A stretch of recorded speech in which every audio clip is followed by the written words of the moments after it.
behind the smile. They all think he's laughing, but I know he's really crying all the while.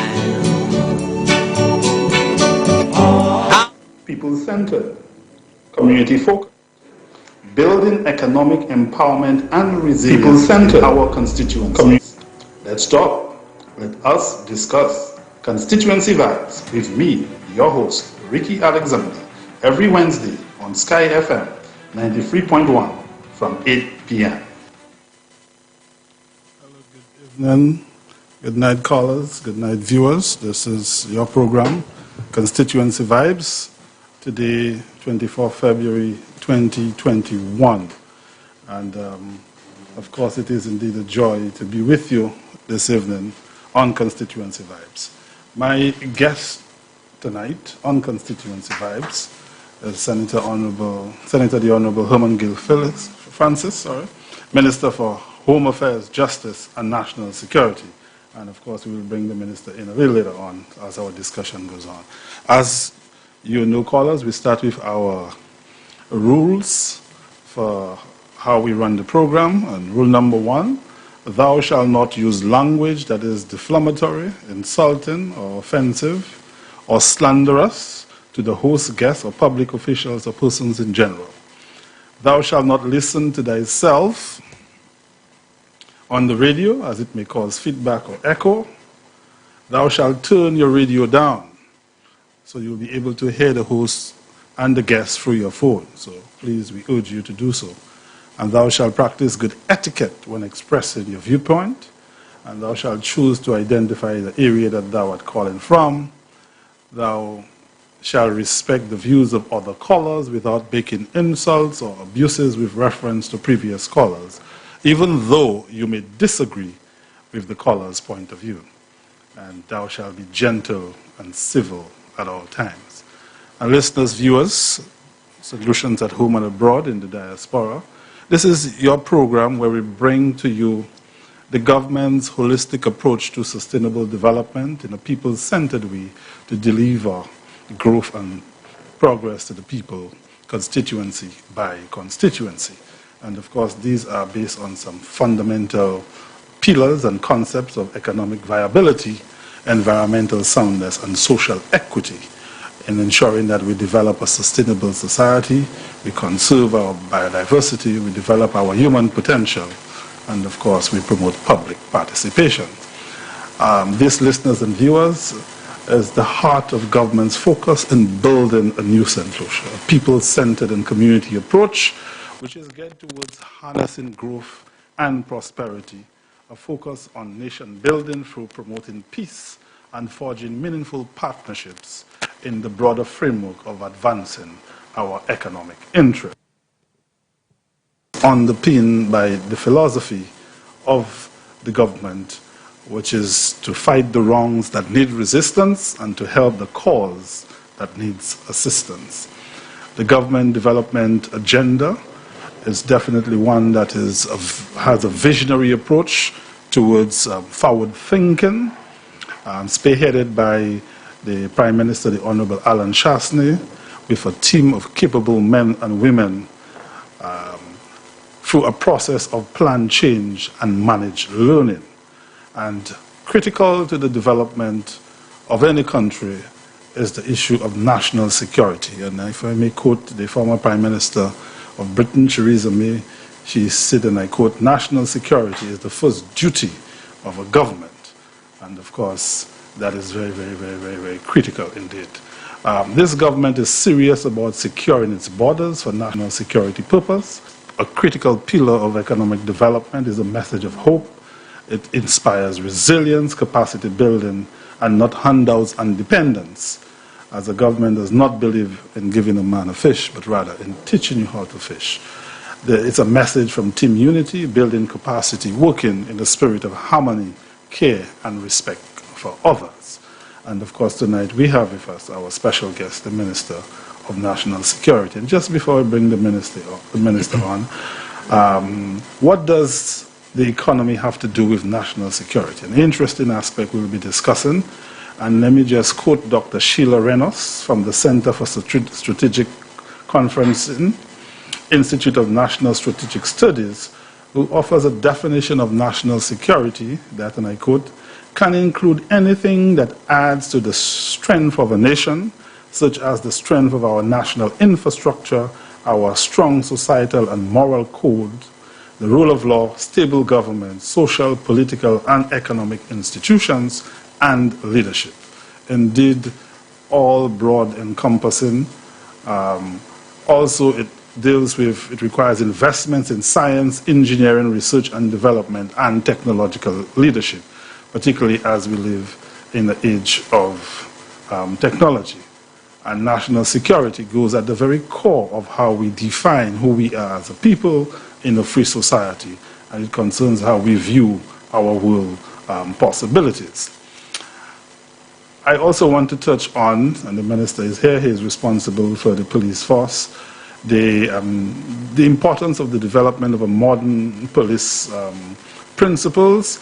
And some of you may be aware that Sir Robert Peel was the former member of Parliament for Britain many years ago, and he developed some of the 9 principles of modern policing, which we'll touch on. 1, the basic mission of which the police exists is to prevent crime and disorder. Number 2, the ability of the police to perform their duties is dependent upon public approval of police actions. 3, police must secure the willing cooperation of the public in voluntary observance of the law to be able to secure and maintain the respect of the law. The degree of cooperation of the public that can be secured diminishes proportionally to the necessity of the use of force. 5, police seek to preserve public favor, not by centered public opinion, but by constantly demonstrating absolute impartial service to the law. 6, police use physical force to the extent necessary to secure observance of the law and to restore order only when exercise of persuasion, advice, and warning is found to be insufficient. Number 7, police at all times should maintain a relationship with the public that gives reality to the historic tradition. The police are the public and the public are the police. The police being only full-time individuals charged with the duties that are incumbent upon all of the citizens. Number 8, police should direct their actions strictly towards their functions and never appear to usurp the powers of the judiciary.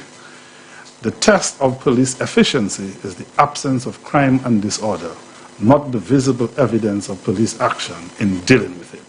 So the minister's portfolio ranges from Ministry of Home Affairs, Justice and National Security, the Royal St. Lucia Police Force, the Fire Service Department, Bodily Correctional Facility, and you have probation and parole. Under the area of justice, some of the things that's happening, you have the OECS Court of Appeal station in St. Lucia, the Supreme Court, the High Court, Criminal and Civil, Magistrate Courts, Director of Public Prosecution, and we have had one recently, and the Minister will talk about the government's achievements in that area. Crown Counsel, Police Prosecutor, Civil Status Office, birth certificates, marriage, death certificates, the Forensic Lab. Under the police, we've had the acceptance of new policies on the use of force, acceptance of new structure for the police force, provided the provision of vehicles, communication equipment, CCTV, etc. All of that is critical in crime prevention. The radar system is in view for it, that is ongoing. Purchase of motor vehicles for the force. You have the marine side of things as well. I think some engines were purchased recently. You accept a new policy on promotion. Purchase 6 new marine engines for the police unit. Purchase additional 12-week from February 10th, 2021. Insurance for the police force, an amount of $400,000 for death, loss of limbs, etc.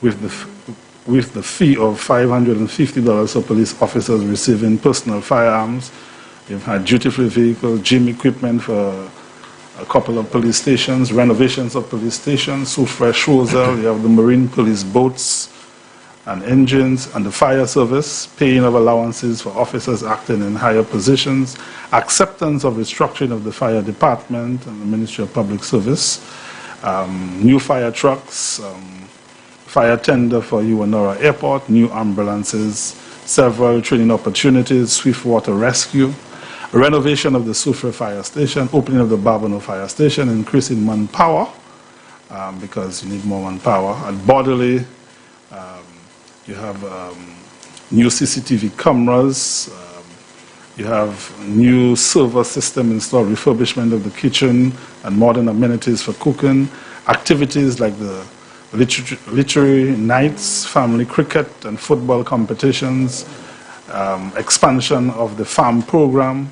On the probation side of things, you have increased probation officers, increased parole officers to deal with probation system, rehabilitation of offenders board, new judges appointed, DPP installed, more crown councillors employed, tax-free salaries for all individuals attached to the court system, virtual hearings introduced, duty-free vehicles for judges, magistrates, new courthouse, refurbishment of the courthouse, digitization of the court documents, prerogative of mercy instituted. Minister, quite a large portfolio, a lot is happening, so welcome to Constituency Vibes. And Minister, you have served in sports and cricket and football. I remember you in Soufre playing for Rovers and a lot of things. So you have served in the public service, in the police force. So kindly take us through your journey in that way. Okay, thank you very much, Ricky. At this point, I would like to permission to remove my mask so that I can speak a little more freely and clearly.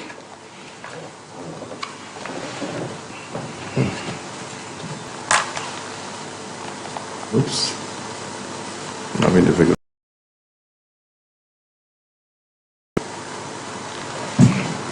Okay.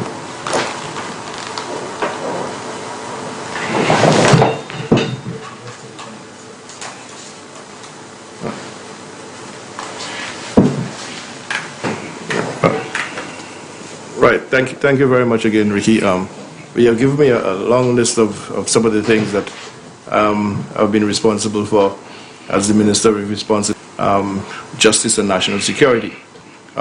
Like I said, justice and national security. Like I said, Ricky,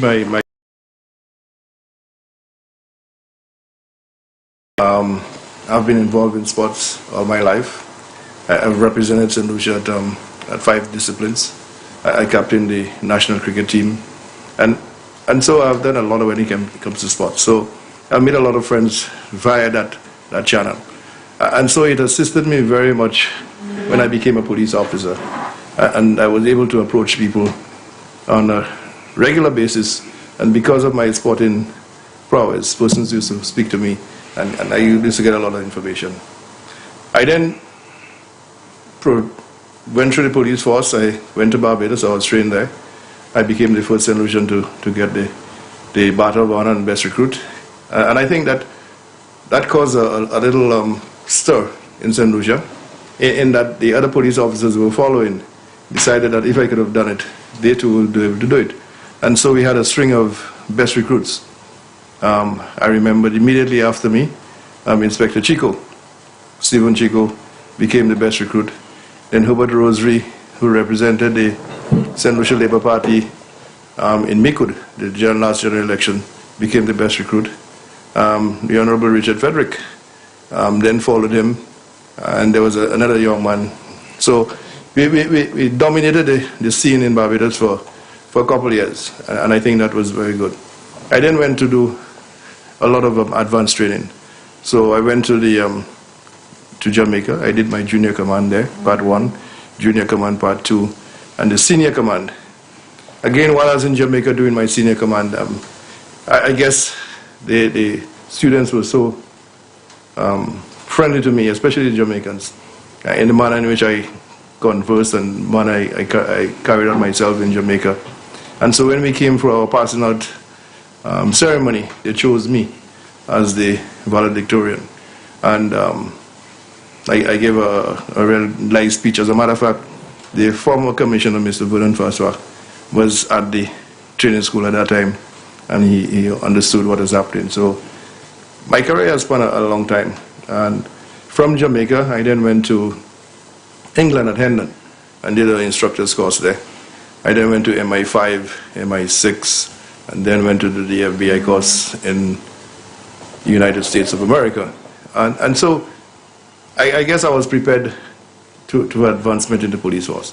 When I came back, Mr. Nelson, who was commissioner at the time, sent me to Vieux Fort. And I went to Vieux Fort very willingly because you are Vieux Fort. That is where I came from. I'm a Vieux Fortian. I was born up near the old Catholic church at the Mondesi's home. So I'm sure a lot of Vieux Fortians know Auburn Mondesi. And that is where myself and Peterson were born. So I went there with a lot of zeal, and I was able to bring Vieux Fort to a level of quietness. And within 6 months, I was removed and made assistant commissioner, and the rest is history. I then went to, I think between 2001, the government at the time decided that they would send me to study in Barbados. When I got to Barbados, I realized that I was supposed to do a diploma in management, and I said I wasn't going to stay. I could do that online, so I would go back home. Fortunately for me, the vice chair of the university, Mr. Critchlow, called me and said, "Oh, Mangil, no, you stay. I'm going to speak to Dr. Anthony," because they were friends at the university. And so I went to his office, and he called Dr. Anthony, and Dr. Anthony asked me, what did I want to do? I said, I want to study law. And Mr. Critchlow laughed, and he said, well, law is another subject. You must have a first degree, or you have to have 3 A-levels. I didn't have any of this. But he made a deal with me, and he said, okay, since you are here, let's make a deal. You will do social sciences for 1 year, get good grades. If your grades are good enough, then I'll transfer you to law the following year. So I accepted the challenge. And there, like I said, the rest is history. So I was able to do 1 year social sciences, and I then did 3 years in law. So I got my law degree. So I like challenges, and at this time, I think the people of Vieux Fort need a fresh face. They need an energetic individual, somebody who can speak to the ordinary man and woman on the street, who can liaise with the sportsmen and women in Vieux Fort, and to see things done. So I have put myself forward, and I want to thank the people of Vieux Fort who have reposed some of the confidence in me and chose me as the next representative. On Sunday, I should be able to get the confirmation of my party to be the candidate in the next general election. I've said that Dr. Kenny Anthony has been there for 24 years. It's not going to be an easy battle. It's going to be tough. But at the end of the day, I think the Vieux Fortians have come to a realization that Vieux Fort has been left back for much too long. And when you look at the work that persons like Spider, Guy Joseph, Bradley, Herod, and Soufre, I mean, it's amazing. And Soufre was a Labour Party stronghold. With Dalso, they won almost, I think, 2 terms, consecutive terms. And they allowed Herod an opportunity. And we have seen the transformation of Soufre. Now, Vieux Fort used to be the first town. And we need to get back to our rightful place.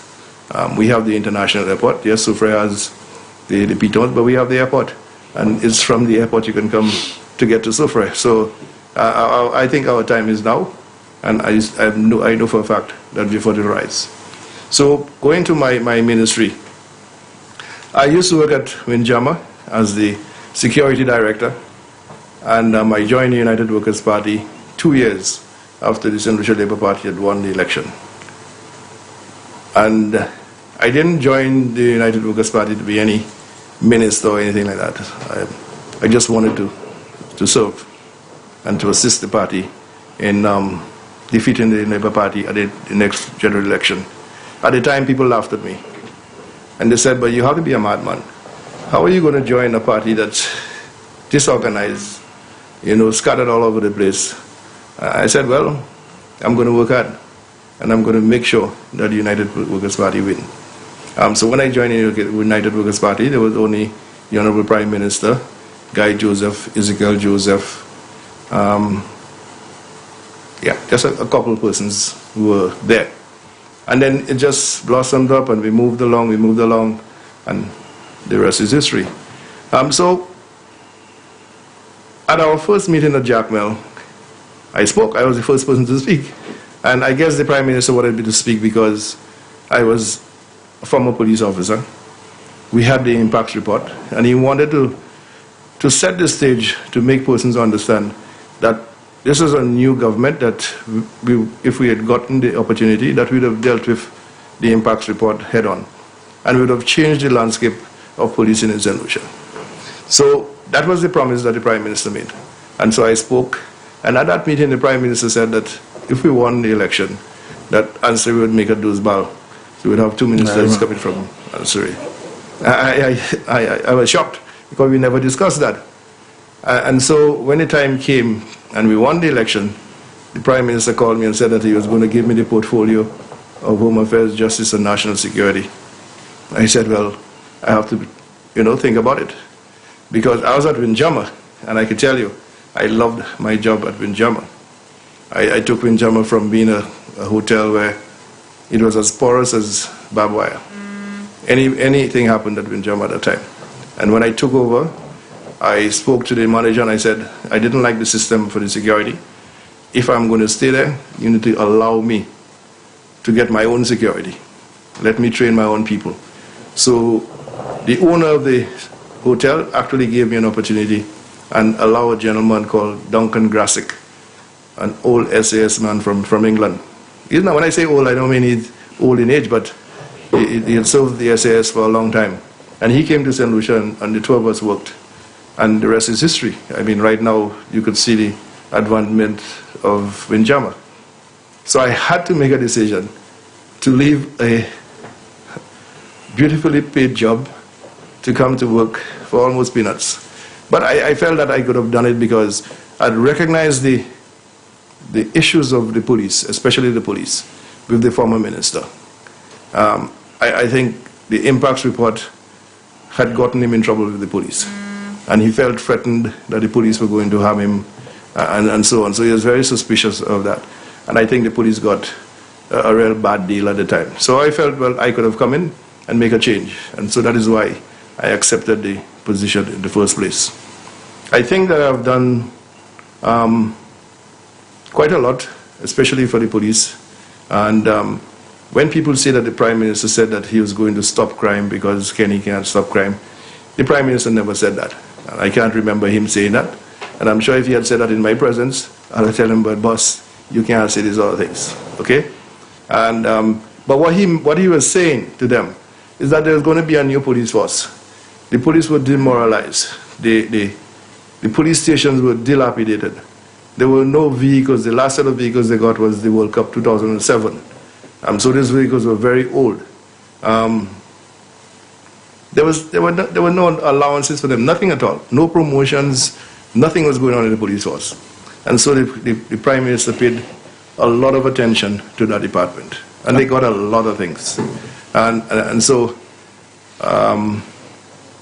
we did well. So the Welfare Association and the Minister, we worked well. And I want to congratulate Corporal Chico for the work that he did with the Welfare Association. This year we got Dr. Witt Powell from the United States, who had been training the police in a number of areas. And he got a national award.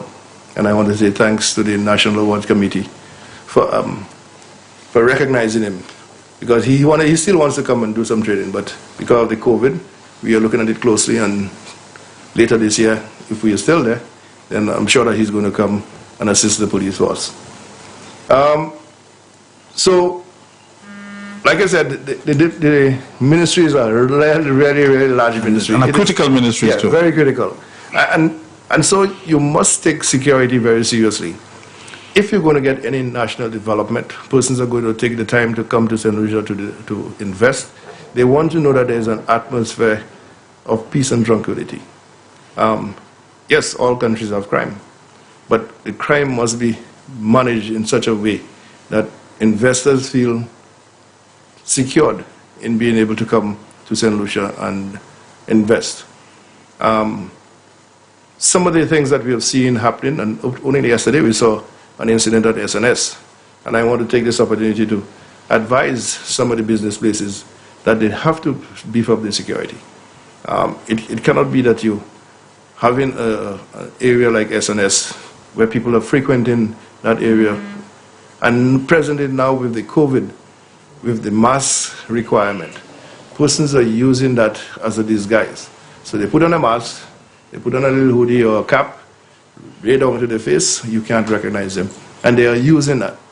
Presently, like I said, COVID has hit us hard, and things are difficult in this country.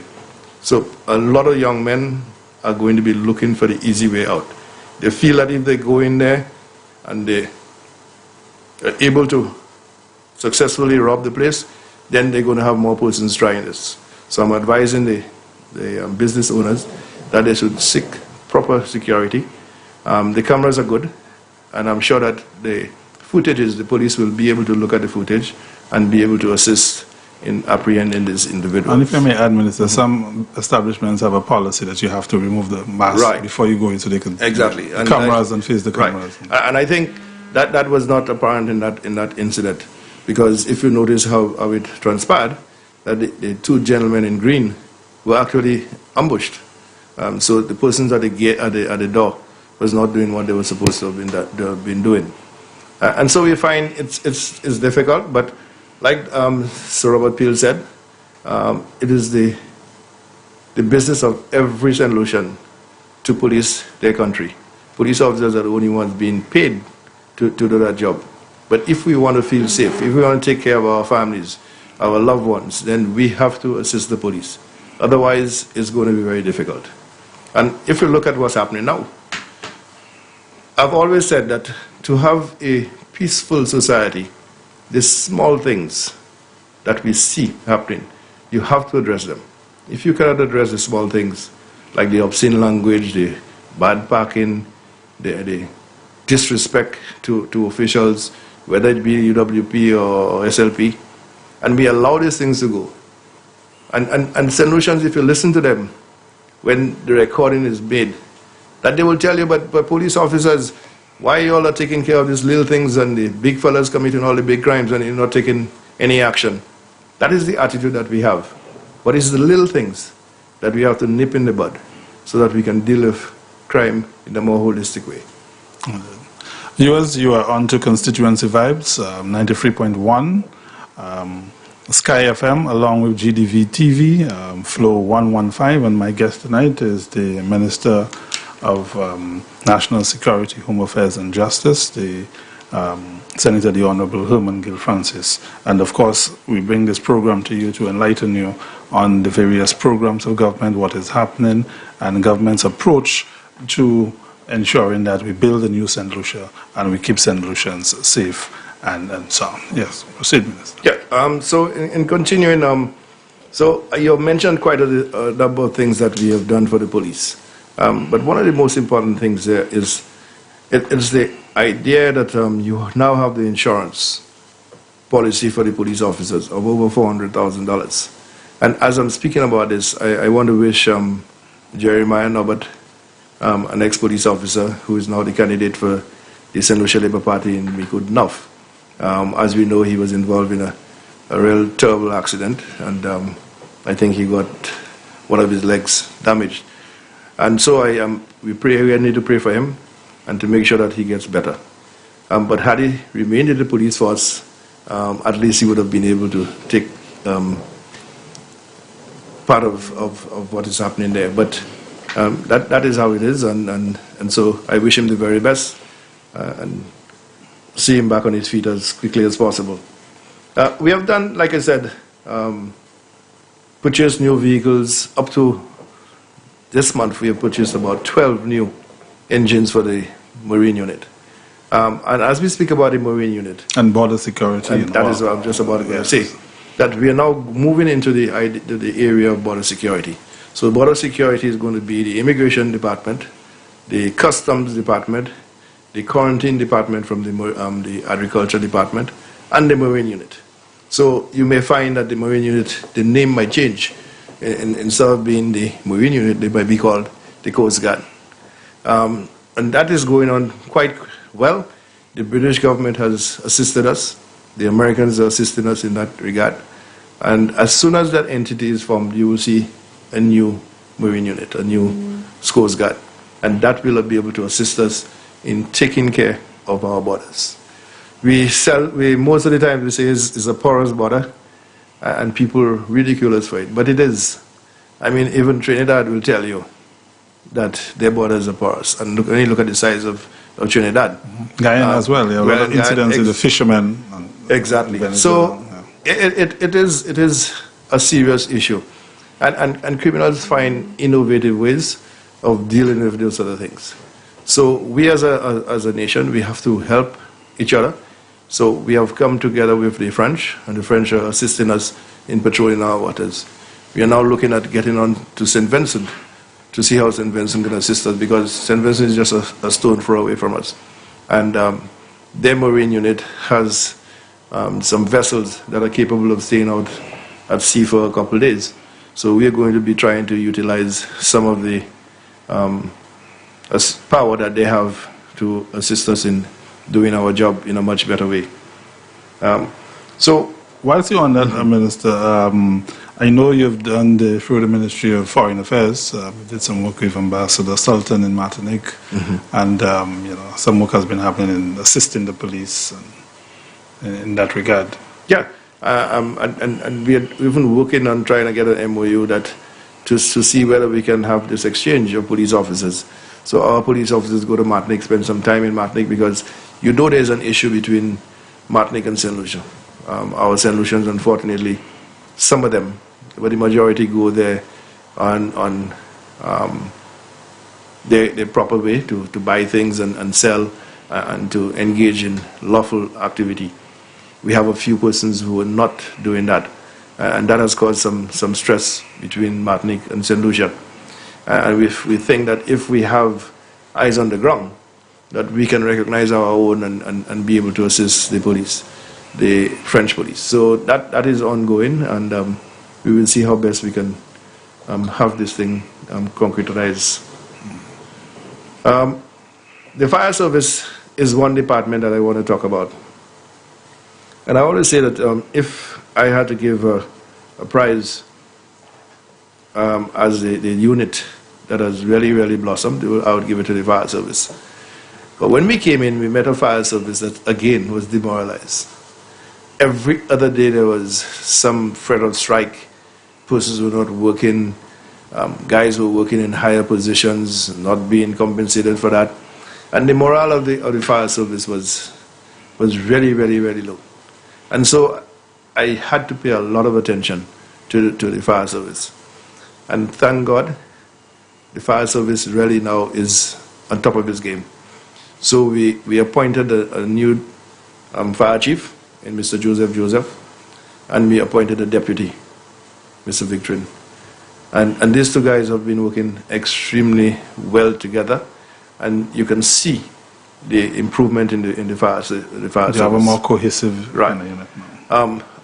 And they take a lot of pride now in the fire service. I remember when I just came in, I told the fire service that I wanted to see the fire service transform almost like the police, in that in the police you see a lot of women being elevated in seriously high ranks in the police force. And I wanted to see that happening, replicated in the fire service. And I've seen at least 2 females who have now gone up to the ranks, and that's good. Indeed, I'm happy about that. So they've taken my advice on this. We recognize that the old regulations that dealt with the fire service was inadequate. So we had a report that we accepted, Cabinet accepted that report, and the Ministry of the Public Service is now looking at dealing with a new structure. So, but again, this fire service, we gave them a lot of equipment, especially ambulances, and we didn't know that COVID was going to come. but we had so many ambulances at the fire station. Part of the vision and the foresight. Yeah, and so that has been helping us tremendously. And again, I want to thank these fire officers for putting themselves at risk, because they actually know that they're going to pick up COVID people. And to do that, it takes a lot. The fire service has a code. When they go out on mornings, they repeat it and says to the Lord that if I don't come back, take care of my family for me. I mean, these are brave people to say that, to know that when you're going out on your day's work, that you may not come back. And so the public, we have to recognize these heroes and treat them as heroes. And so the fire service department has settled. And there's more to be done. We need to get a headquarters for them. You need to get a headquarters for them. The police are a little more fortunate in that we took down the old prisons, and the police are going to be getting a brand new police headquarters. I think work is supposed to be starting next month. We're also going to be having a Hall of Justice. That has been bandied around for years. And you have persons who are lawyers as prime ministers and never took care of the court system. But this prime minister, this government, has seen that justice is very important. Because there's a saying, justice delayed is justice denied. And we don't want that. We want every St. Lucian to have access to the courts so that their rights can be uplifted. Listeners, once again, you are on to Constituency Vibes 93.1 FM on Sky FM, and in conjunction with GDV TV and Flow 115, and we bring you information as what is happening, how the government is working in your interest to ensure that we transform and create a new society. A government of vision, a government that cares, a government of compassion, working hard, particularly in the times when you have the COVID crisis of limited resources, but it has the vision, the passion, the men and women, the cabinet of ministers who are dedicated to improving the lives of all St. Lucians. Proceed, Minister. Yeah, and so maybe we can go on to Bodley. And Bodley is again an area when I came in that was very well managed. Mr. Verngard, I think we have to give him a lot of kudos. I know the circumstances under which he went to Bodley, but he proved himself. And he proved himself so much so that the PVI authorities actually stole him away from us. And I don't think we can compete with the salaries that they were offering him. But it just showed that how resilient our people are, that if you give them the opportunity to work, they will work. And I remembered when Hurricane Maria hit the BVI and the Prime Minister said that he was going to accept prisoners from those areas to come here, and St. Lucians and the opposition were bashing us. And how can we not take care of our crime situation here, but we're going to bring criminals here, and all hell will break loose, and so on. And I said, no. I have confidence in the men and women of Bodley, and I am sure that they're going to handle it. And Mr. Gard and his men and women, they proved me right.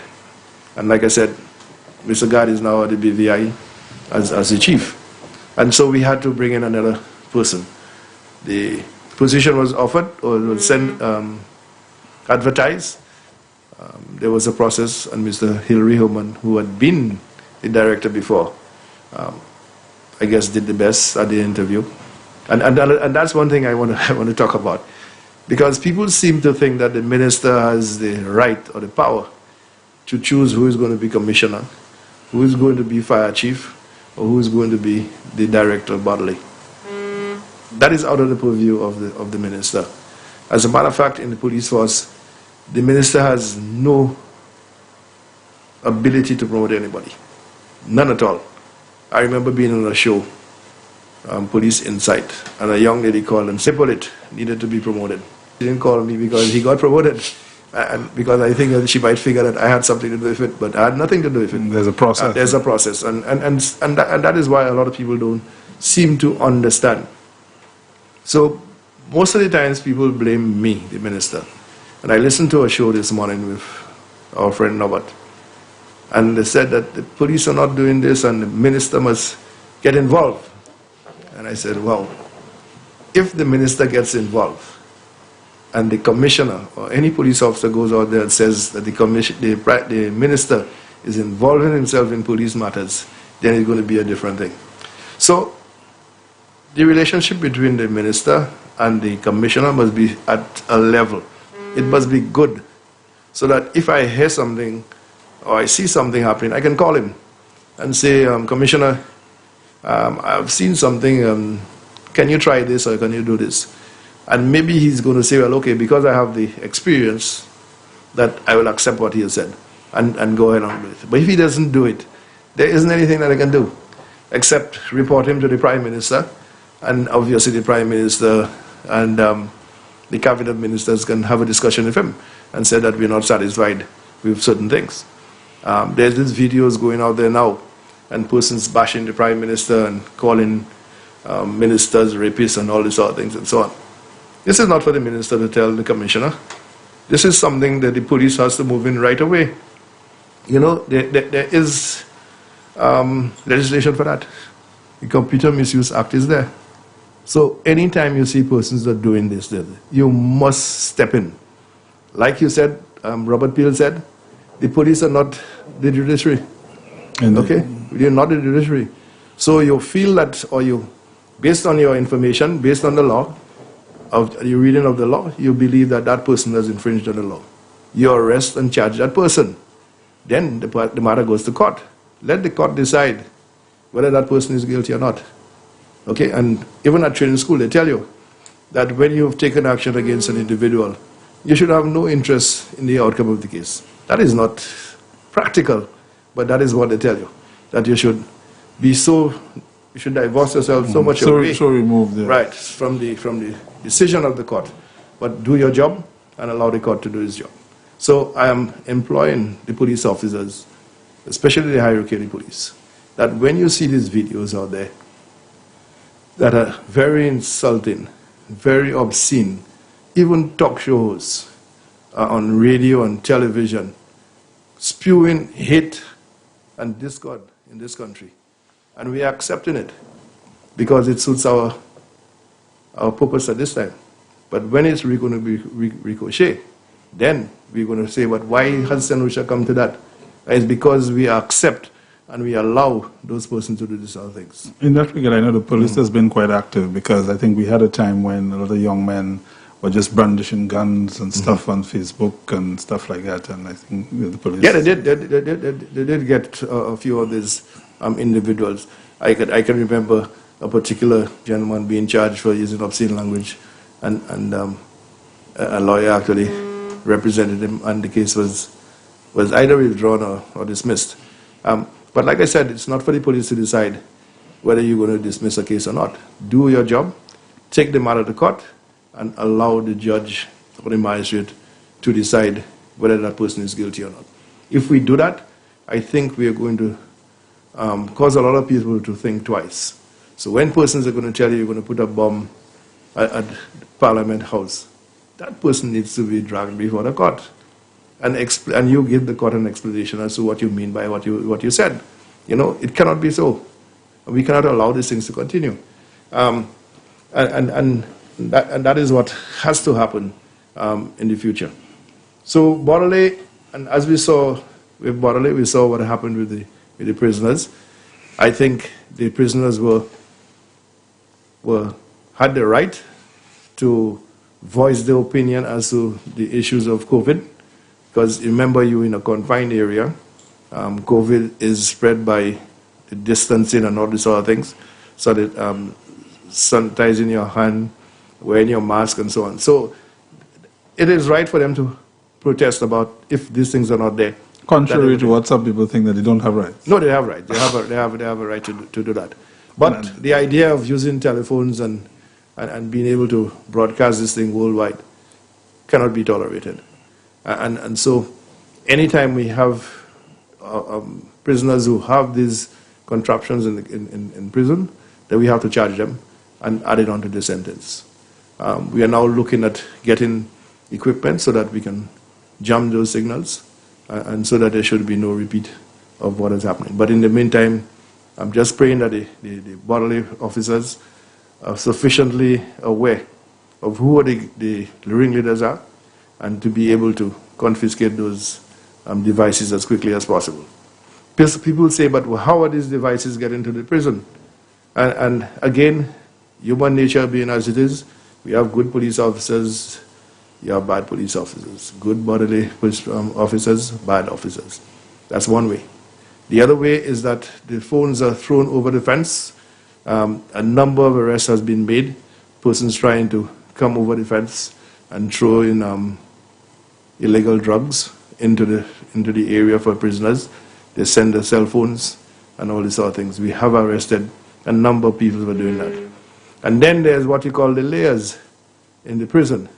So these guys go into the prison and they secrete these phones in the crevices, and when they get in, they lay the phones. Mm-hmm. So it is, they find ways and means of doing these sort of things. But if we get the proper equipment, I don't think that we have the ability to broadcast, and that is what is going to be the most important thing. So I have now promised the public that I'm going to look at the number of, especially the remand prisoners, and look at the cases. So I've started, and I've looked at cases between 2019 and 2020, and all these cases have gone to court. And mostly everybody has been granted bail, but they have not been able to meet the conditions of bail. And so it is not fair for persons to say that they have not been granted bail or a hearing. Some of the cases have dates. When I looked at the list, the majority of them have dates settled for hearings. Again, COVID has given us a big blow in that we cannot take persons to court and do the face-to-face. And we have a lot of murder cases, a lot. And those murder cases require that you have a jury. To have 12 persons in that small space cannot work.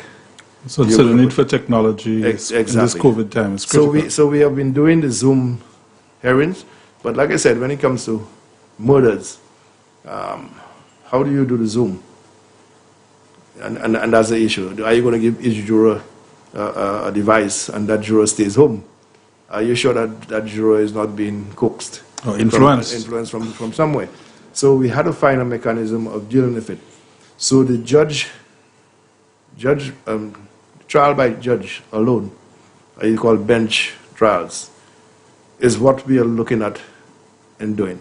The Chief Justice, her leadership, Pereira, did mention it in her address to the Bar Association of the OECS. And I have taken a paper to Cabinet, a memo. Cabinet has agreed, and we have given a team of individuals to review it and then to be able to give us a report on the 28th of February. But unfortunately, one of the persons who were dealing with that report fell sick, so it's going to be delayed by about a week or two. But we are moving very, very quickly for us to do that. Now, the bench trials are trials where a judge sits alone. There are pros and there are cons to it. But I prefer the pros, because one of the biggest pros to it is that when a judge sits by himself and gives a decision, he has to give reasons. A jury does not give any reasons whatsoever. Sometimes the result can look so foolish, but you can't question it, because that is what it is. And the judge's decision has to be based on law. On law.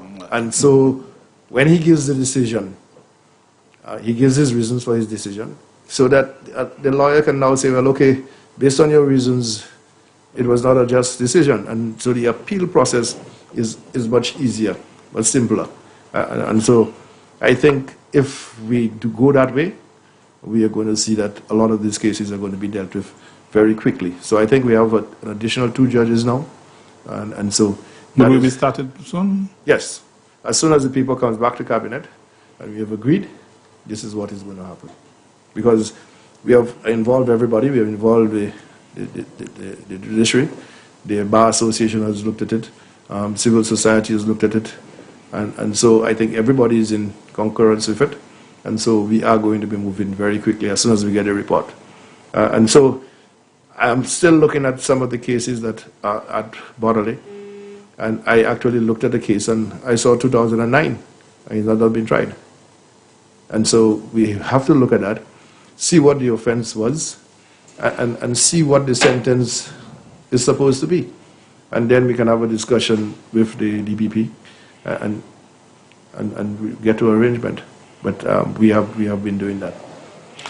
So one of the things is that the backlog of cases is there. But we did well in the period of COVID. There are quite a number of cases that have been held, quite a number.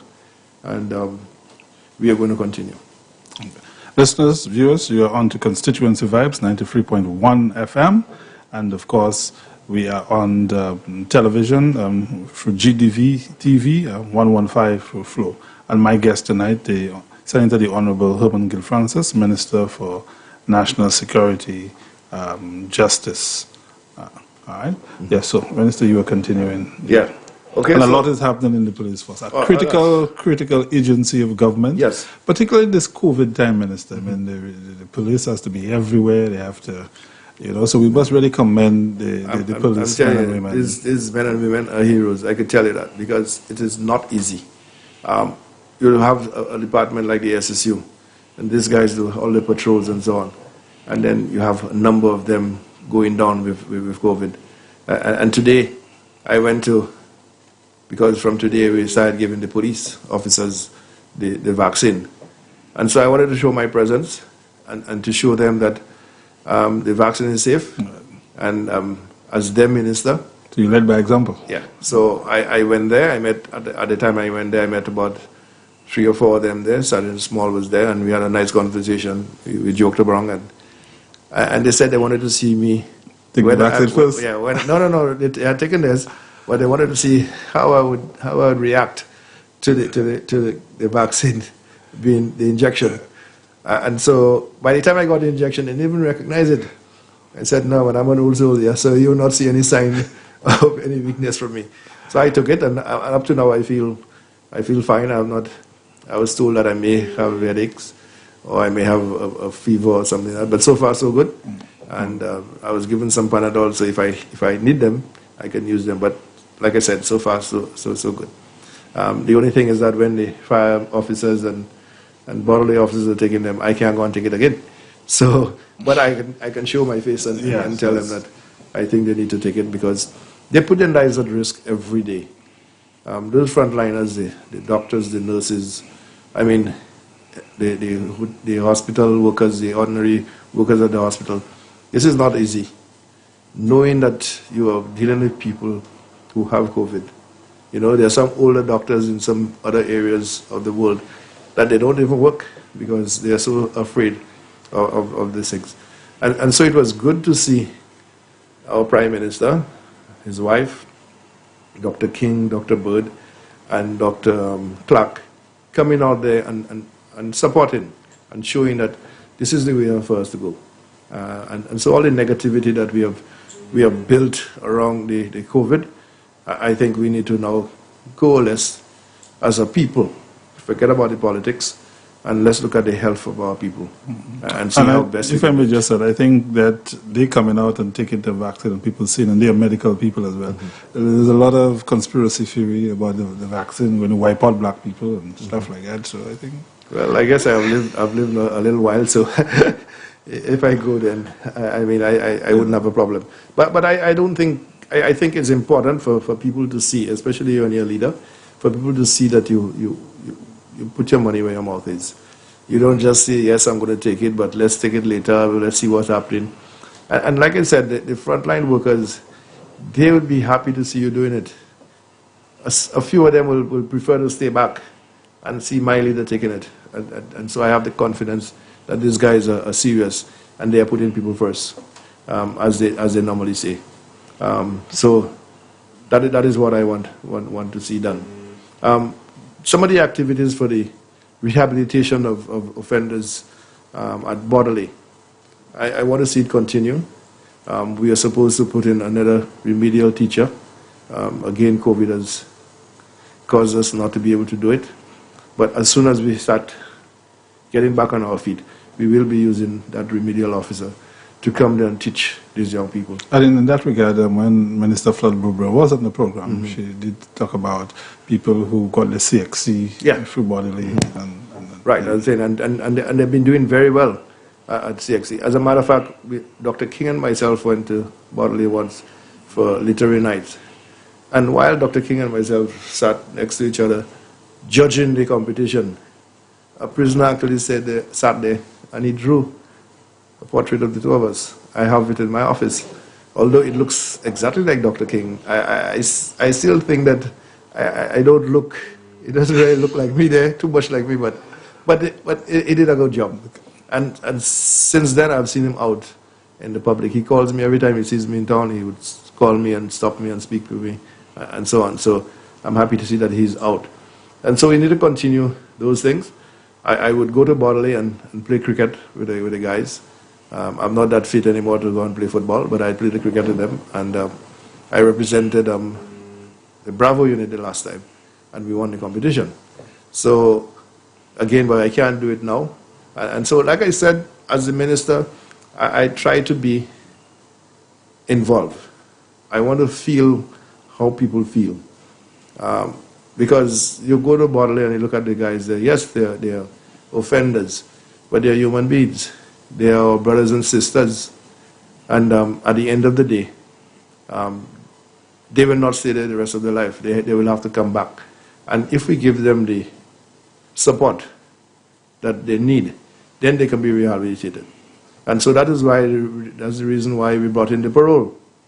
And although the first instance of parole may have gone a particular way, it is going to be used as one of the remedial tools, so that if the prisoners, the inmates, sorry, I don't like using the word prisoners, the inmates recognize that if they confine to the law, they behave themselves, they take part in the projects, they educate themselves, they take part in the farm program and those sort of things, then the opportunity will come that based on their behavior, that their names can come forward to the parole board, and the parole board will take all that into consideration, and they can come out much quicker than things. So it is a way of rehabilitating them. The second thing I want to say, that if we get another term, is for us to build a halfway house for the prisoners, for the inmates. And maybe just about 3 to 4 months before they leave Bodley, that they are taken out of the holding area and brought over to the halfway house, and teach them some skills. Let them go to work, but they come back in the evening, and you have discussions with them, how did it go, what has happened, and so on. And if we do that, I think we're going to have a better society. I think it's Mandela who said so. If you want to judge your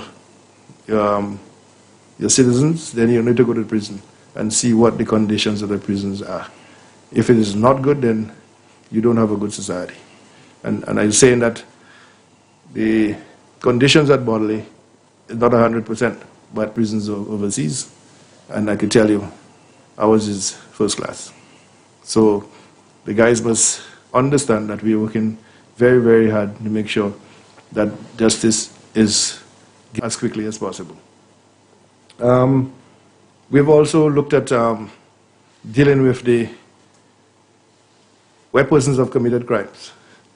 When you are out and you go for a police record, wants to give you a driving job, but on your record has a matter where you smoked marijuana sometime and you're sent to prison, and because of that, because you have not spent, the time has not been spent, you can't get a clean record. And even if it's spent, it's still been record. So as long as people see that you have a criminal record, they back off. I have seen young people having to go overseas on the cruise ships. And there's a young guy from the community of Sozel. He was given a job overseas in Canada. He went the first year. When he came back, of offenders board. And so now persons can now apply to the board. And if they are recognized,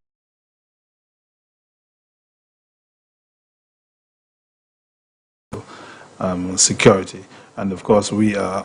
So we can now go on to the justice. So we have the OACS Court of Appeal stationed in St. Lucia. Again, the area where they are there is not the best, and so we are looking at constructing a building to house them. Like I said, we have gotten a couple new judges. The magistrates' courts, when we came in, were non-functional. There weren't any magistrates' courts. And so we were able to get a new building and house 4 courthouses. We went to Viewport and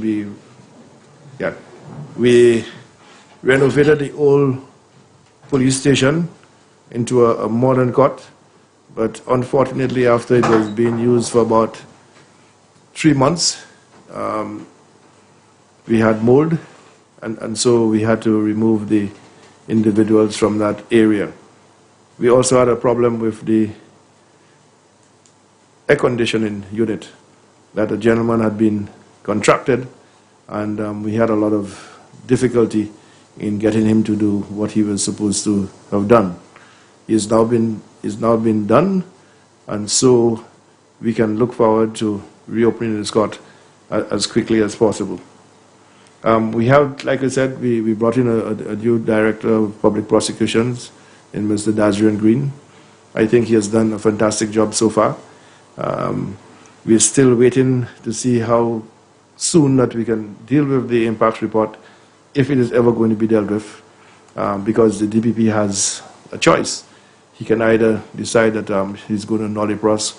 When I say nollie-pros, means that he's not going to pursue any legal action against any police officer, or he can decide which of the cases that he thinks that can go to the court. And that is an area which is sometimes can be frustrating, because people blame the minister, blame the government, and say that it's time that you have dealt with it. But the DPP's position is a constitutional position. You can speak to the DPP and tell him that what is happening. He's in St. Lucia. I'm sure that he sometimes is hearing what persons are saying about the impact report. But it is wrong, completely wrong, for any minister or anybody to try to influence the Director of Public Prosecutions in one direction or the other. And so we have to be patient. I know it is a long time, very long time for police officers to have this hanging over their heads. But at the end of the day, this is how our court system operates, and we have to respect that way in which it operates. And so we have to give the DPP the time and trust that he will come up with the right decision at the right time. We have also given him more Crown prosecutors. Those Crown prosecutors are now getting tax-free salaries, duty-free vehicles, and so we see a new set, a more vibrant set of Crown counsels joining the DPP's office. We also have police prosecutors who also help in the magistrates' courts. These are police officers who are seconded to the Crown Prosecution Office, and those officers continue to do a very good job.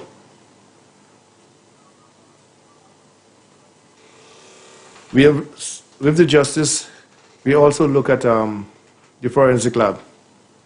The forensic lab, when we came in, and I think the forensic lab was opened during Mr. Stephenson King's reign as Prime Minister. And when we came back into office, unfortunately we found that the forensic lab was closed. There was an issue, and we had to deal with that issue. So all the personnel at the lab had to be polygraphed and tested, and they were all found to be proper individuals. So those persons who are there have been tried and tested, and they continue to do their good work. We appointed a director in Ms. Fernanda Henry and a deputy director in Mr. Joseph Buckley.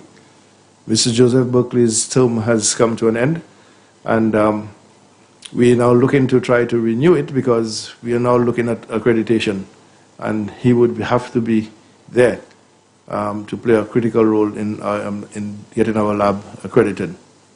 But persons have not understood how important the lab is. This forensic lab has been able to assist the police in being able to solve 2 homicides, and incidentally 2 homicides involving females, one from Marisville and one from Labrie. Although the police officers did in fact have some sort of information and actually picked up the right individuals, the lab was there to be able to give them the necessary backup that was needed. We also had a number of rape matters which have been perpetrated against our women in institution, and the lab was able to identify an individual who was the serial rapist in those matters. This year we are now going to be given the DNA, the lab additional responsibility in being able to deal with DNA. So they have now purchased a few equipment in the vicinity of $1.5 million so that they will be able to do the DNA that we are asking for. We are going to be taking out the scenes of crime officers from the police force because what we see is that the police force, when they go to give evidence, they are still looked at as police officers. And so we want persons to look at them as the professionals that they are. And so the scenes of crime department will be housed at the lab so that when they are going out on scenes of crime, they will have the experts with them. And so they will be able to process the scenes in a much more efficient way. And so we're hoping very soon to see this happening. Viewers, listeners, you're on to Constituency Vibes on 93.1 FM and on Sky FM on GDV TV 115. And my guest tonight is the Senator, the Honorable Herman Gill Francis, Minister of National Security and Justice, and we are discussing the developments within his ministry and all the work that the government is doing to ensure that our citizens are safe and that the critical role of national security in our development agenda, because you can't have development if you don't have peace and stability. Yeah, I agree, but I don't know if I can take the opportunity now to try to go to Vieux Fort, the constituency of Vieux Fort, because I'm now not only the minister, but a potential candidate for the United Workers' Party in the next general election in Vieux Fort. So maybe I just have this opportunity that I can talk about some of the things that I've seen for Vieux Fort, and we would, if given the nod, that we would be pushing very, very, very quickly. Of course, in the South is indeed a very critical area. Right. The government is doing a lot of stuff in the South, a lot of development initiatives. I don't want to use the cliche of the new frontier, but really opening up development. I mean, you have critical unemployment in the South, and something has to be done to turn the South around. And a lot of work has been done by the government in that. We got Ojo Labs, you have the airport, you have numerous developments ongoing there. Yeah, I agree, and that is what I'm saying, that there's so many things happening in Vieux Fort. No government has paid. And then just today in Parliament, the Wasco project stuff is happening. No government, none whatsoever, has paid that amount of attention to Vieux Fort, the south of the island. And so you must also recognize that this is not political by the party, because this is a seat that has been held, Vieux Fort South has been held by the Honorable Kenny Anthony for the last 24 years. Vieux Fort North is even worse. Vieux Fort North has never changed. It has always been Labour. And so the United Workers' Party can get back into office without these 2 seats and the Labrie seat. They can very easily get back into office without those seats. So what is the point in spending all that money and doing so many investments in Vieux Fort? And I will tell you the reason why it's been done is because of the potential of the South. And any good government, recognizing the potential of a particular area, will have to focus in that area. So we look at Soufre. Okay, the breadbasket of St. Lucia was called once. It is the touristic hub, the Mecca. Thanks for correcting me. And so attention had to be given to Soufre. And so we have seen what has happened in Soufre. And yet still, somebody who was prime minister for 15 years, that's not 2 days, 15 years, and Viewfort is in the manner it which is right now. Okay? Even ancillary, which person said was the poorest community, was the most underdeveloped. If you go to ancillary canneries now, you can see the development happening in that area. Major transformation. Major transformation. And kudos to Dominic Vede. People can say whatever they want. They call him all sorts of names. And again, he guess who calls him the names? The former Prime Minister.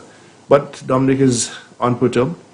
And I can tell you that he's doing a fantastic job in ancillary canneries. And I'm going to continue to assist him in making sure that we retain that seat for United Workers' Party. But I want to go back to Viewfort. And so the government has decided that this is an area which can give St. Lucia the financial independence that it wants. So we have the international airport, and you'll see the redevelopment of that airport. When we left office, there was over $60 million in the lockbox. What did the St. Lucia Labour Party do with this? And today we talked about the fiscal rules in the House. And they were talking about the Constitution. Section 79(1) says that you can get an extension of time up to April. Why bring this Public Finance Management Act? But it is important to bring that Finance Management Act in, because it shows the public the transparency, the sort of things that you can do without that piece of legislation cannot be done now. So when Dr. Anthony took Rochemel to pay the Rochemel money and put it in recurring expenditure and never gave an explanation in the House of Parliament. And remember we had 3 members at the time, and they didn't even recognize it. Mr. Asen James, Marius Wilson, and the guy from Dennery. No, interesting enough, I was in the Senate at the time and I brought it up. Right. Because Rick Quinn picked it up in the papers, yes. And so right now you can't do that. And so they are afraid, because they believe that they're going to win this election. And they don't want this cumbersome piece of legislation around their neck. Okay, so we have the Constitution. Let's go with the Constitution. This piece of legislation is not going contrary to the Constitution. It's not infringing on the Constitution. As a matter of fact, it is strengthening the Constitution because it is coming before. So you have to put at the end of the financial year, for the 1st of March. The Constitution gives you until April. The Prime Minister doesn't want to go to April. So what is the point? And so that is one of the things. Had we kept that $60 million and kept the airport tax, we would not have to borrow any money. Okay, so there would have been no confusion of we having one system to pay for the airport and they having one system. The money would have been there in the lockbox. So they must take the blame for what is happening. Then you also look at the hospital. I mean, for 5 years the hospital was promised for us. And eventually when they left, when we went to visit the hospital was only halfway. Sometimes when you go inside, you believe that this hospital was not built for St. Lucians because we have a certain height and size. Okay, it was built for people who were 5 feet or 5'2" to be able to enter there. It was a fire hazard. That's what the fire service said. Okay, so we had to start all over. And we are giving the people of Viewfort and St. Lucia a brand new hospital, a hospital that we'll be proud of. So I want to oversee these things. I want to see the water project there. I want to see the new airport being built. Okay, I want to see Mullah Sheikh, which is the second tallest lighthouse in the world, never been utilized. Most St. Lucians don't know that. Okay, we have to use this as a touristic site. Okay, and this is one of the reasons that I want Viewfort to have a foundation similar And to what Sofra has. The cruise port. Cruise port. So I mean, there's so many things happening. Okay, so many things. And I hear some people talk about close the airport. Close it. Do you know not one taxi driver who operates at UNO airport has had COVID? Why? Because they maintain the protocols. Anytime you see the guys are driving, they have their mask.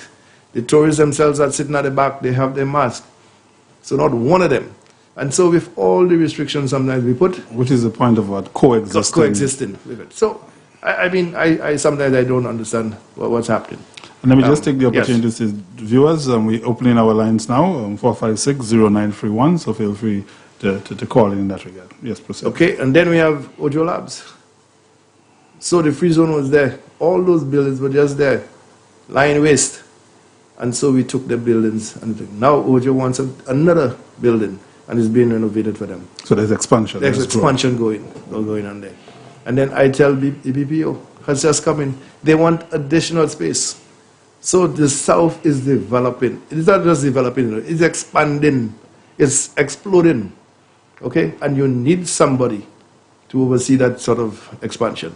Dr. Anthony is tired. He is tired. He has been tried, tested, and failed. So we need new life into Vieux Fort. So some of the plans that we look at for Vieux Fort is the unemployment, education. We have the universities down there.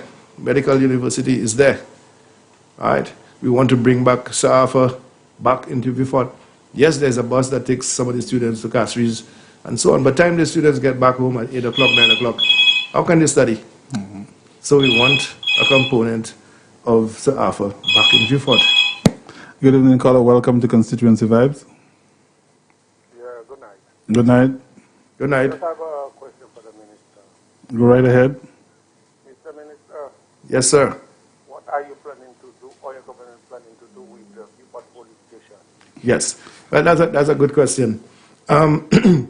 We have now spoken to NIPRO, and NIPRO is in the process of giving us a design, construct, and implementation. And so very soon you will see work being done at the Vieux Fort police station. I think it's an eyesore. It's a disgrace, and it is really not taking care of our police officers in the South. Those police officers, where they are now, it's not ideal for them. In the meantime, we are looking for another building for them. The building is being renovated so that they can move. So especially the officers in the South, I want to thank them for their commitment and for bearing so long with those conditions. And so we are moving very quickly to correct that position for you. So they will be moving in the meantime? Yeah, while the is going to be renovated. So we're looking at housing. I mean, which housing stock does Vieux Fort has? The only place in Vieux Fort you can really say that you could see a spanking area there is Cedars Heights. And these are private individuals who have actually done that. Yeah. Good evening, caller. Welcome to Constituency Vibes. Good night. Good night to your guests. Good night. Good night. Well, I am from Vieux Fort. I can barely hear you. caller, could you speak a little louder, please? I say I'm from Vieux Fort South. Yes. I want to find out from the senator, as the candidate for Vieux Fort South, I am dissatisfied with Dr. Anthony's stewardship. After listening to him, he has said he's in support of the work that the government is doing in Vieux Fort and the project. Thank you. Caller, just a little louder again, please. Just speak a little louder. You're not hearing? Now we can hear you much better. Now, yeah, much better. I heard what the senator said. I'm supporting him on that aspect of what the government is doing and projects to come. But I want to hear what he has planned. As far as I'm concerned, you were campaigning to be the candidate. What measures have you taken to find out what Vieux Fort South really needs what are your plans for Viewport South? I want to know your personal idea for the growth and development of the young people of Viewport. Yeah, thank you very much. Like I said earlier, what I said earlier, one of the first things I talked about was the Viewport Foundation, similar to what Soufre has. And Soufre is developing rapidly because of the assistance of the Soufre Foundation. Now, Viewport has some touristic sites, and I talked about the Mulashik area. I know the lighthouse. The lighthouse, right. Pavement is concrete. Right, and I'm saying that we want to develop that area so we can invite tourists to come up there. Okay, so we can have weddings and you pay a little fee to go up there, have your weddings, have your little parties and so on. And that sort of money can be pumped back into education of our young people. Like I said, we have Spartan University, right? And we have a couple of young persons who are pursuing the education there. Finance is a little difficult for them, especially at this time. If the foundation is there, we can sponsor those young people when it comes to education. Yeah, but we have for medicine. Yes. We don't have technical. Have you found out? Have you carried out an investigation to find out how many electrical engineers, how many mechanical engineers, this sort of thing in the South? Yeah, but that's what I'm saying, and that's why I was talking about the Sir Arthur Lewis, because Sir Arthur Lewis had the area there so that they can now branch out into Viewport, because we have a lot of people down there who have these technical skills, and so they can be tutors down there. Do we do courses in engineering at South? No. But you can give them the basis, and then they can get a scholarship and then proceed to university to do that. This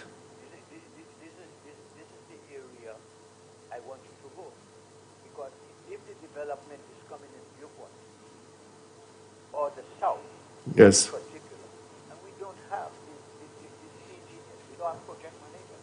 Honorable Citizen Kings spoke about that. I agree, but like I said, you have to train these persons, so you have to start to identify them. Okay? So, but then you have to give them the facility, the ability to say, well, this is what I want to go in. And then you source the scholarships for those individuals. That is why I tell you the foundation. And I can tell you what other plans that we have so that the foundation can make its money. The airport. And earlier you heard me say that there was a lockbox of over $60 million there. No. Just give me 2 minutes and you'll understand where I'm coming from. I'm saying that what has Viewport benefited from the airport per se? So if I speak to the Prime Minister, I said, Prime Minister, out of the $85 that persons pay, can you give Viewport $2 per head? And then you have 300,000 people coming from Viewport at the airport per year.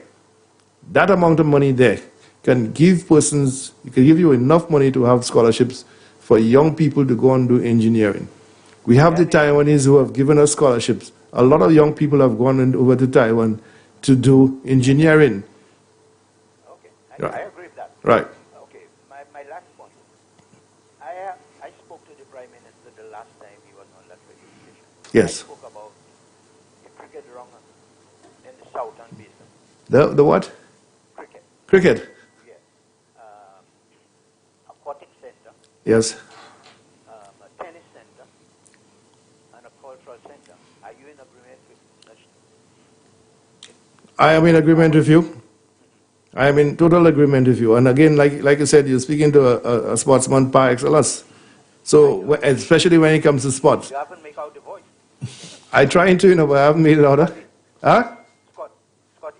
Scotty? Benton. Oh, from Laclery. Yeah. I now make it out, yeah. Thanks, Scotty.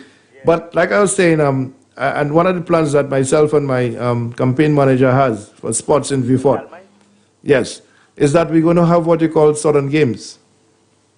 It was similar to what Trinidad had, that we're going to have Southern Games. So every Easter weekend, okay, all sporting activities will go down to the south. So football, cricket, athletics, table tennis, volleyball, netball, okay, aquatics, everything. So that weekend is Viewport's weekend. At first, Yes. I wasn't in favor of you going up there because I went down Viewport and I spoke to the mayor, Yes. and she was the one who told me that you were born in Viewport. Oh. You and the mayor. Mm-hmm. I've been critic, but I also said if you gain the right to represent the South, I Yeah. will give you all the support I can. Thank you, Scotty. But Scotty, I'm a community person, and Ricky can tell you that when I lived in Soufre, I took the Soufre football team and made it the best football team in St. Lucia.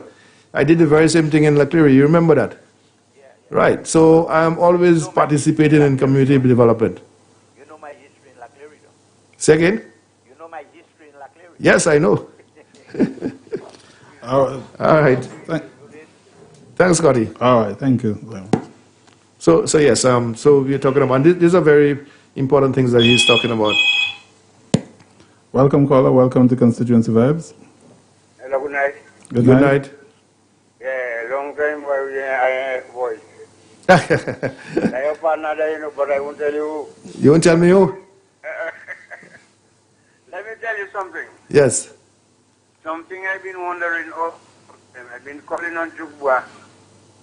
Tell Jugwa to call the minister to bring on the program to do something about the criminal taking over the place. Yes.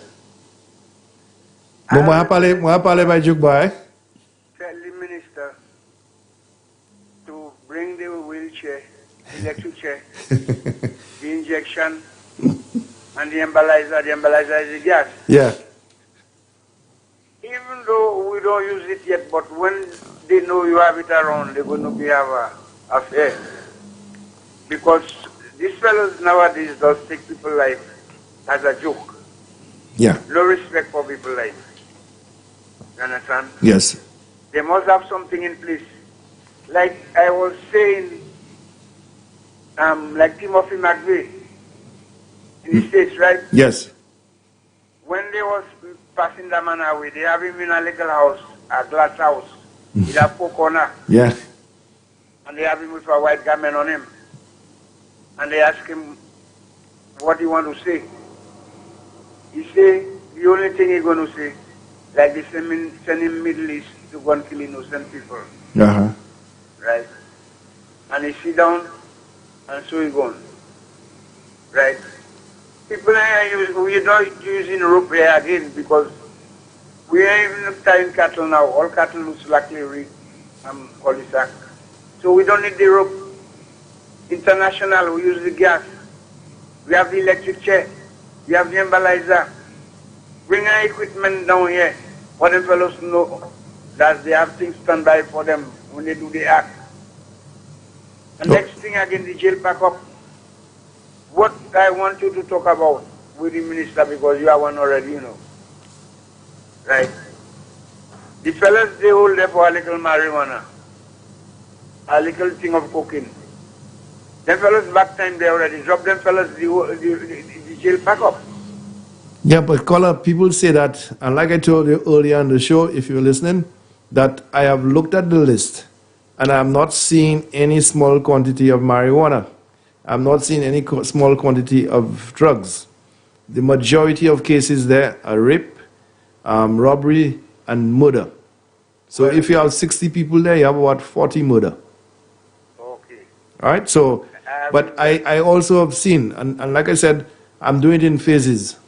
Okay? So I'm now looking at persons from 2009 who are there. And I want to look at the offenses that they were committed.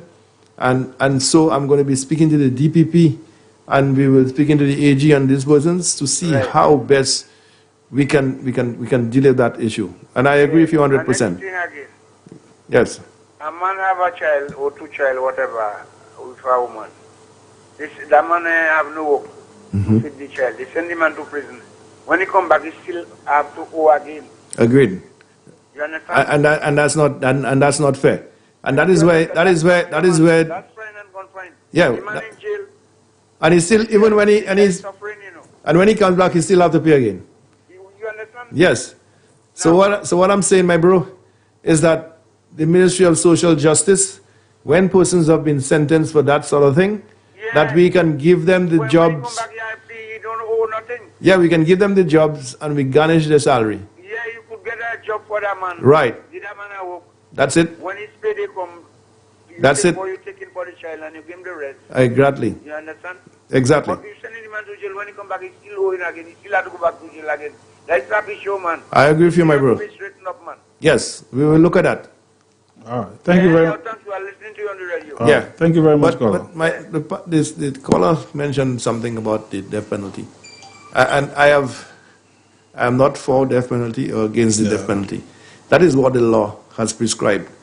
That if you commit capital murder, that you should be hanged until you're dead. And so I believe in the law that you have to implement the law. But because of the Privy Council, The international. the International Privy Council, Pratt and Morgan, that you, as long as you spend 5 years on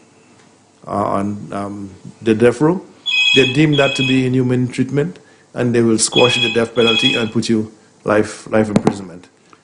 So I think it's time for us to get away from the Privy Council and go to our CCJ. There are arguments for and arguments against the CCJ. The last argument I heard, I'd never looked at it that way, that persons are saying that the CCJ is going to be a way for some of those ex-prime ministers who are lawyers to get onto the CCJ. And that those lawyers are going to be, if they are Labour, and you have a UWP government in power, then they might give decisions that go contrary to them. I don't believe in that. Okay? I believe that when you are a judge, that your integrity is more important than any sort of political aspiration.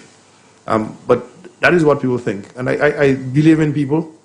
And like I said, I've seen, like Barbados, there was a politician there, and he was made Chief Justice. And he became one of the best Chief Justices in Barbados. Because I think politicians feel, they understand what the people feel. They understand what is going to hurt their own people. So when there was all this violence with the guns in Barbados, the Chief Justice decided. Just hold a minute, caller. And he gave a directive that you will not be granted bail unless 90 days has passed. So you don't make any application for bail for 90 days. And that brought down the firearm offenses in Barbados. So, like I said, there are pros and cons, but I have my own opinion that I think it is time for us to go to the CCJ. Welcome to Constituency Vibes. Caller, good night. Hello, good night. Could you speak a little louder, caller? Hello, Hello. good night. Yes. Good night, but the volume is kind of low. I don't know if it's from our end there or your end. Hello, good night, Mr. Minister. Okay, I'm hearing you. Mr. Minister, good night. Good night, sir. How are you? I'm holding on. Okay. I'm calling on the behalf of the vendors. Just a little louder, caller. He's calling on behalf of the vendors. I'm talking about the vendors, right? What is going on in the city with the vendors that are selling around the place. Yes. Now, what I want to know, when the wardens of them took away the merchandise, whatever it is, from the vendors, what compensation did they get from that? Who gets the compensation? You mean the vendor? Yes, Who's, because of the goods they have, they purchased the goods already, yeah. and it's been taken away from them, right? Yeah. But caller, that is the issue. What does the law say about vending in catcheries? I'm not working at the CCC, so I've never gone into that. But if there are laws, that you have to follow the laws, and that is our problem. Because a man is making a bread, we allow him to break the law. At the end of the day, how many persons are you going to stop? If you allow everybody to tell you that I'm making a bread, and allow them to do any and everything, then you will not have any law. Right. I have traveled all over the Caribbean already, Yes. and everywhere I pass, Trinidad, all over Venezuela, all you find sidewalk, jump back, and nobody is complaining. Why is it happening like that? That's what I want to know. I mean, everybody doing that, send that to me. Everybody needs the best. But you said that you traveled everywhere. I've traveled too, and the places I go to, I see an orderly thing. If the person is rolling his jack around the place looking for a thing, I don't know why people is pursuing them and taking them. That's what I'm concerned about. I mean, if there is a system that just was Caller, speak a little louder. We losing you. no vending a certain thing and it happens, okay, fine. But if the person is walking around making a hustle, I don't know why people do that. Well, caller, all I can tell you is that I do not know the procedure and the law putting into vending in castries. So I think maybe I can speak to my brother when he's back in office and to find out what is the rationale for that. But like I said, if the law says that you're not supposed to be going any and everywhere to vend, then the police have to do their work, and you have to support the police. So when you see the guy is doing that, you should tell him, but where have you been allocated? You have to stay where you've been allocated. Okay, for instance, if where he located, he or she located, there is no sale there. There's no what? If where he or she located to sell, right? Yes. And there is no sales coming in. What he or she doing with the thing they have spoiling on their hands? My brother, let me tell you something. Everybody have their own supporters, their own customers and everything. And if your produce is good and you give good service, people will come to you. I think your brother needs to take that necessary. Okay. Like I said, I'm going to speak to him. I do not know the circumstances. So I will ask Ricky to bring me back here so I can answer that specific question for you. All right. Thank you very much, caller. Thank you very much, caller. All right. Thanks. Yes, Chief, you have been active in Viewfort. Yeah. You've been doing some stuff in the community. Yeah. But like I said, I mean, it is sad when you really go. The state of the houses that you see in Viewfort, houses on top of each other, you know, the galvanized is bad, and Viewfort was his first town of St. Lucia, and all of a sudden now you're not seeing anything. I mean, well, this is a project that I did. Again, I need to thank my campaign manager, because I do not know these individuals personally. And it was my campaign manager who brought me down there. I saw the condition under which the young lady was living, and so I spoke to some of my friends, and my friends assisted me very, very, very quickly. And we were able to do that house for the young lady within about 2 weeks. Okay. I promised her some paint. I brought the paint for her, but I've not been back there to see whether it has been painted and so on.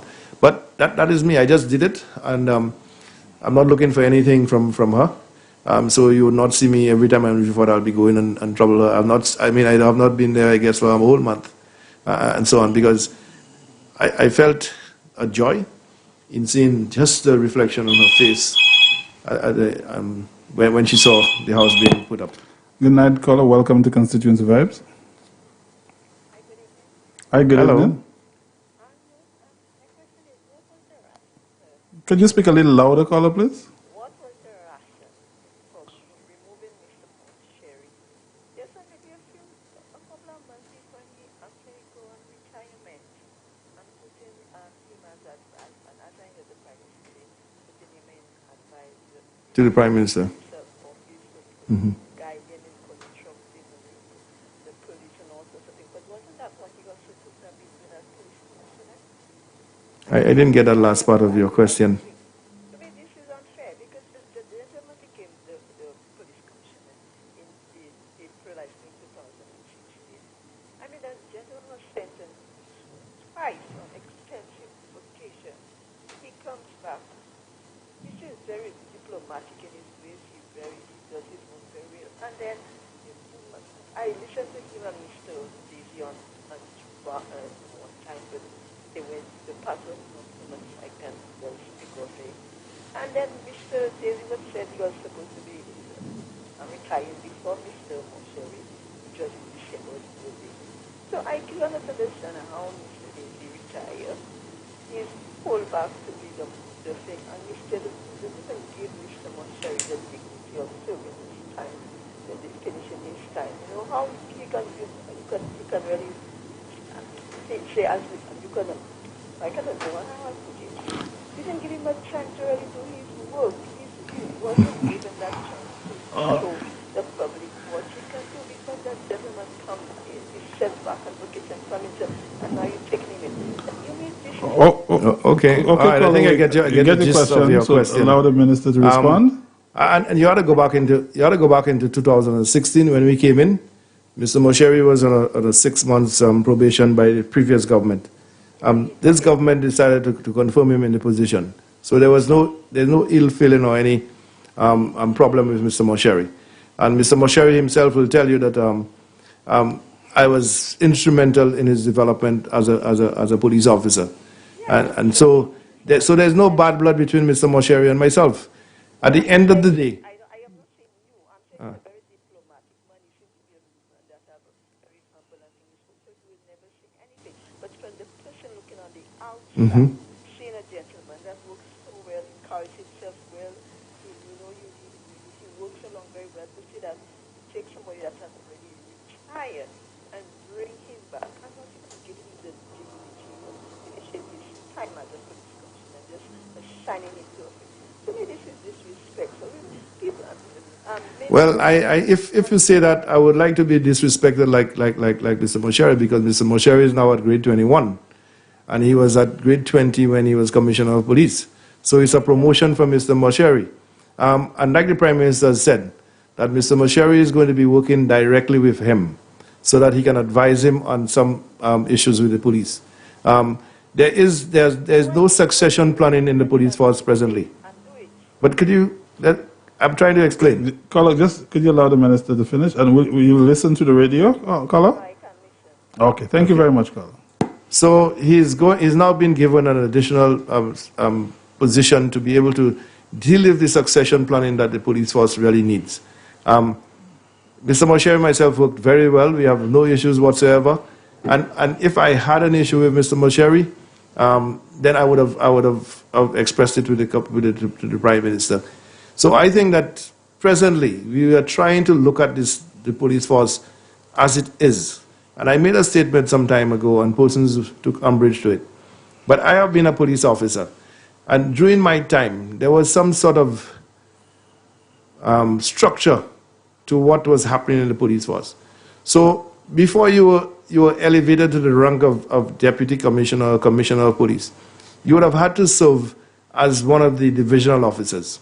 So Mr. Regis can tell you that he served as a divisional officer.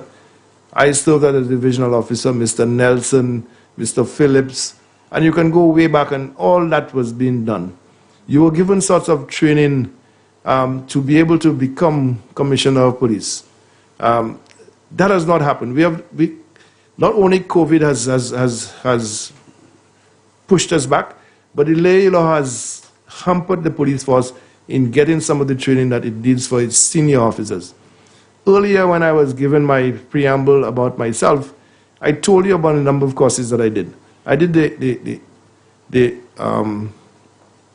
command course, the Junior Command Part 1 in Jamaica, Junior Command Part 2, Senior Command, FBI, MI5, MI6, Hendon. And when you speak to people like Mr. Radius, he will tell you he went to Bramshill for officers training. These are some of the training that you need for your officers to be able to do the other step. What we have been doing is that a commissioner is there, he spends his time, and the next promotion is the person who is next in line. Whether you are capable or not, as long as you're next in line, we just go along with this sort of thing. And that cannot be good for a progressive police force. We need to change the modus operandi of that sort of activity, and then look at the personnel that are there now. Give them the training. And I've said so. There are some very good young officers in the police force.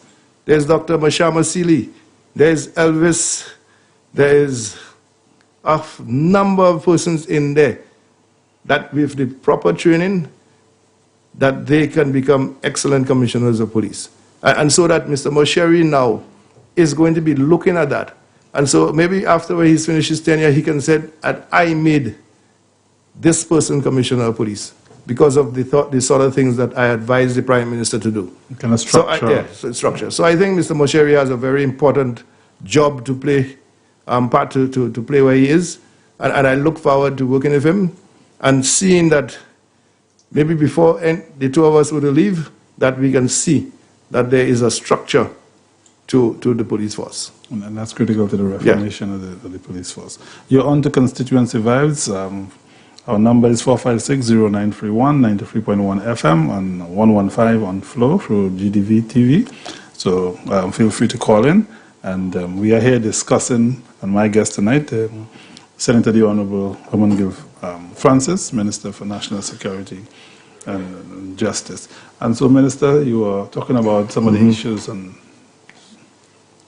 and like I said, well, if you thought, I mean, when you go to this area, the vast expanse of land, that flat land that is there, and you look at the housing areas, you need to find proper housing for people.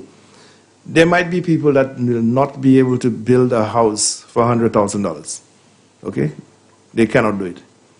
There are persons that will not be able to build a house for you for $300,000. They cannot do it. Some persons cannot even build a house for you for $10,000. They cannot. So there must be a housing facility that persons can go in, similar to what we have in Central Castries. Okay? So you build some of these high-rise buildings for them, and persons can go into there. They pay their rent, like in Martinique. You pay a rent for over 25 years, and the apartment becomes yours. It is then left for the government on a yearly basis to paint the outside of those buildings to make it look presentable. Like we did in Central Castries, which it looks beautiful. And so, when you, like I said, people, you go overseas and you see it, and sometimes you want to take best practice and bring back home. So you go to Martinique, and all along the road you'll see some beautiful houses, these apartments. And you'd be surprised to know that when you go into some of these areas, inspectors of police, chef, whatever they call them, are living there. Beautiful apartments. Okay? And the outside is taken care by the government. We have to give people an ability to own their own. Okay? There's the proud lands in Vieux-Fort. Okay? We have to start looking at it of regularizing that. Persons that just on lands there and they're not owning it, they must be able to own a piece of St. Lucia. And so that when a man has that ability, then it's okay. There's different types of housing that you can deal with.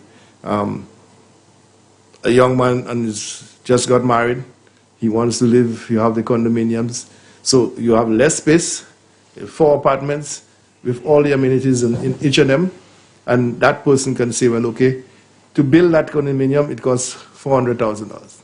So my share is $100,000, and it can work for him. And that's important because for the role of the foundation that you play, the foundation can get the land vested in it and take on that kind of development. With the kind of the port that's coming in Vieux-Fort, so just like you have in Soufrière.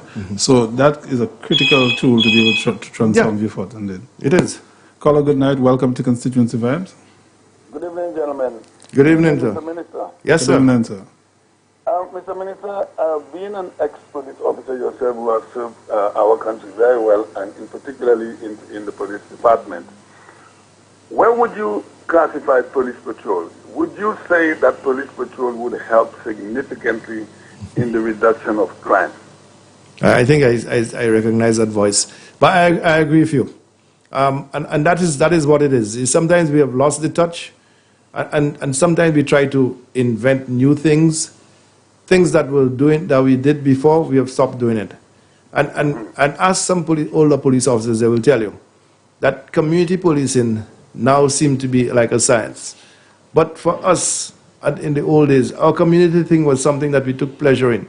So the police cricket team would go to Soufrière, and we spend the night in Soufrière. We play the cricket in the morning, in the day, And the night we'd spend it there, and we'd go to chappers and dance with the people. And then the Sunday we'd play football with them. We go to the beach and so on. These people got to know you personally. Right. All right? We did what we call country patrol. And you would have your book. You would go to the various people in the area and have them sign your book for them to see that, yes, you did patrol. Do you know that these persons would invite you on a Sunday to come and have lunch with them? Yes. So They felt safe. they felt safe. To the police. They know if something happened, I can call Joseph. They knew you by your name. Okay, now I remember when I came from Barbados, okay, they wanted to send me to CID. And Mr. Scholar, who was Commissioner of Police at the time, said, you will not spoil him. He has to go on the beat and patrol. Let him meet the people. So patrol is extremely important.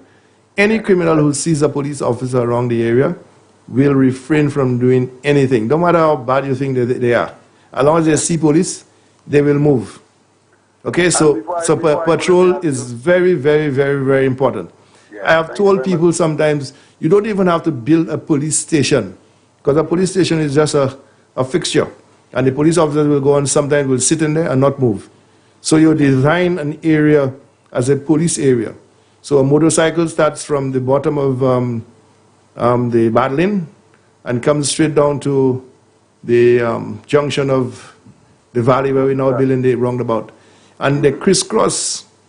The mere fact that the drivers realize that every 3 minutes they pass, they see a police officer on a motorcycle, they will not speed because they believe that they're going to get caught.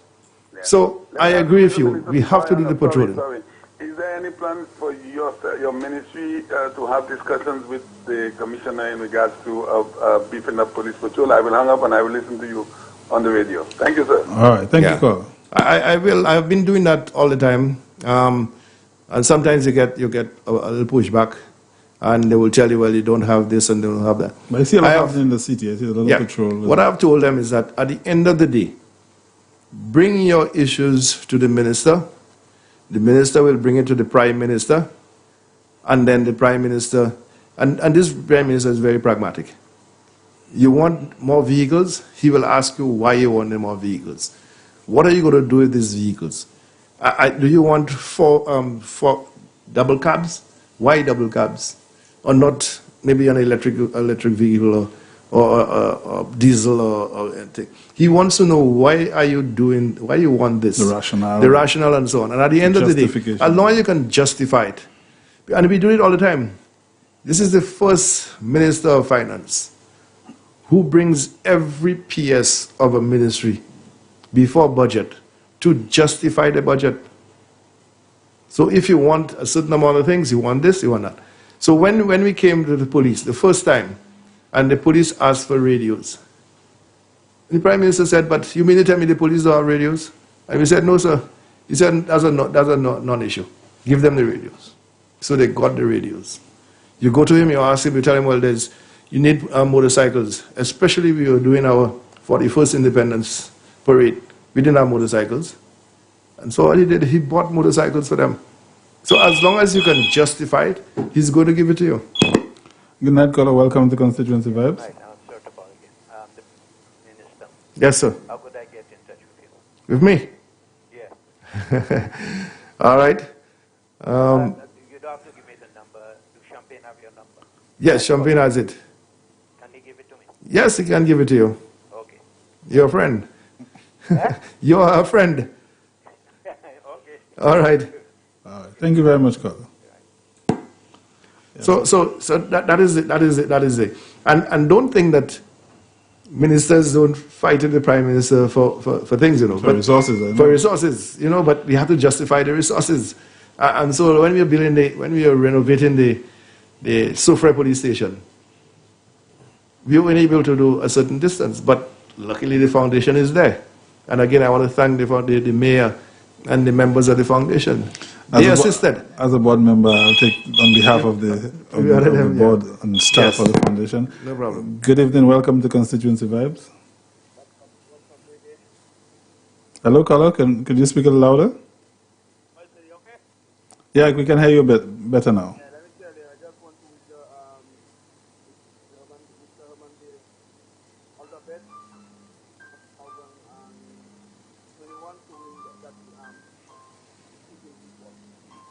Thank you, my brother.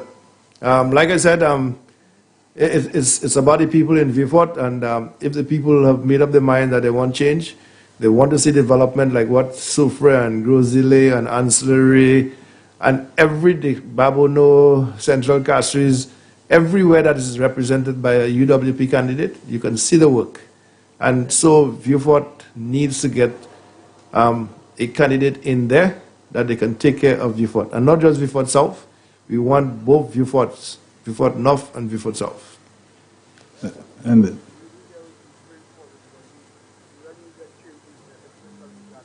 I agree. Thanks. all right. Thank you, caller. Yes, Minister. Time flies so quickly. Yeah, so when you're having fun, they say. Indeed. So we'll be wrapping up. We'll take about 2 more calls, and then, Minister, you will sum up and give your overview. In that way. So you're on to Constituency Vibes, 93.1 FM, on the flow for 115, channel 115 with GDV TV. And of course, my guest tonight, the Senator, the Honorable Herman Gill Francis, Minister of National Security and Justice. And we've been discussing national security, its importance, its role in development, and of course, the south of the island, the government's approach to a holistic approach to development and ensuring that the benefits of our economic growth and development are distributed equitably throughout the length and breadth of St. Lucia. Yeah, and I want to thank you, Ricky, for inviting me here. It is very, very, very healthy that the discussion that we're having today. And you're welcome. We'll have you to come back as well. And like I've told people, I became a minister, and this ministerial position can never change me. I've always been Herman Gill. So sometimes people see me and say, but you're minister, why are you taking a line in the bank, or why are you doing this? And I say, but after politics, I'll have to do it. So I continue to do it. I don't stand on ceremony and these sort of things and so on. But I understand my role as a minister, so I take it very seriously. So the things that I may want to do, I will not be able to do. But I do not behave like, well, I am above any individual, and you can't approach me. And this is one of the things that the members of the police, bodily and the fire, and other departments, they can come to my office anytime. You don't have to make any appointment to see me. And civilians will tell you that I have always told them that I don't give appointments. You come to see me, as long as I'm in my office, I will see you. So that is my style. Normally I try to keep Thursdays as an open day, so that any and everybody can visit me. All right. Yeah. As we close, your closing remarks. Yeah. Again, I want to thank the police, the bodily officers, the prison, not the prison, but the fire, and all persons who are working with the Ministry of Home Affairs, Justice and National Security. I have received the greatest support from everybody. There isn't one department that I can say, well, I've not been given the cooperation and the assistance that I have needed to be able to function. And I am always open to ideas and very receptive to very new ideas. So again, I will try my very best to continue, but I also want to remind people that there is a minister and there's a commissioner of police. And the minister must never overstep his boundaries when it comes to the functions of the commissioner of police. And I have promised myself I will never, ever do that. Promotions are made, and I forgot to mention it, but this, we just in a COVID time, made almost 60 promotions. Okay, how many corporals, sergeants, inspectors? We have just made a few assistants, superintendent of police. We have made about 4 or 5 superintendents. We are just in the process of making assistant commissioners. You will soon hear of an acting deputy commissioner. So we are giving the police officers the tools. We are giving them the ability to feel gratified in what they have been doing. And so I want to tell them, thanks for the fight and for the commitment, especially in this difficult COVID time. A lot of them have contracted the virus, but they continue to work, especially the officers at VFOT, under the conditions that they operate. But I'm telling them that there is light at the end of the tunnel. We are going to make it. VFOT is going to be not only the new frontier, but a brand new VFOT.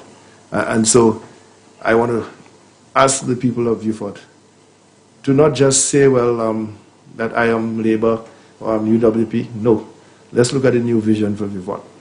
And VFOT will rise. And I'm telling you that VFOT will rise like the phoenix. So I want to thank you for allowing me to come here and to be able to share some of my thoughts with the people of St. Lucia. Thank you very much, Minister. It has been a joy having you here. Our listeners and viewers, thank you once again for allowing us to, in your homes through the television and radio, and of course to share with you what we do, the government is doing in that regard. On Constituency Vibes, transforming St. Lucia constituency by constituency. And we're looking forward to our next program next Wednesday. Next Wednesday we have some special guests as well. We always do. Senator the Honorable Fortuna Belrose and Madam President of the Senate, Ms. Janine McIntyre, and we'll be discussing independence. We had a virtual independence. We just had our 42nd independence anniversary, so we now have another exciting program. So viewers and listeners, once again, thank you very much. And of course, we look forward to our next program with you next Wednesday. Stay safe, follow the protocols, wear your mask, do your social distancing, so that together we can fight the virus. Once again, thank you very much. Yeah. People-centered, community-focused, building economic empowerment and resilience in our constituencies. Let's talk. Let us discuss. Constituency Vibes with me, your host, Ricky Alexander, every Wednesday on Sky FM 93.1 from 8 p.m.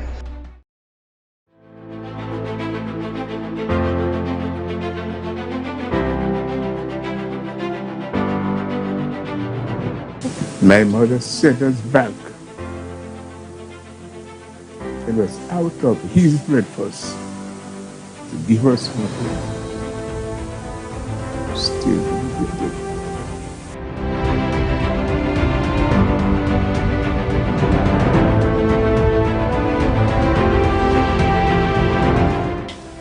Things were very difficult with my parents, and my mother opened a small bakery in the Castries area.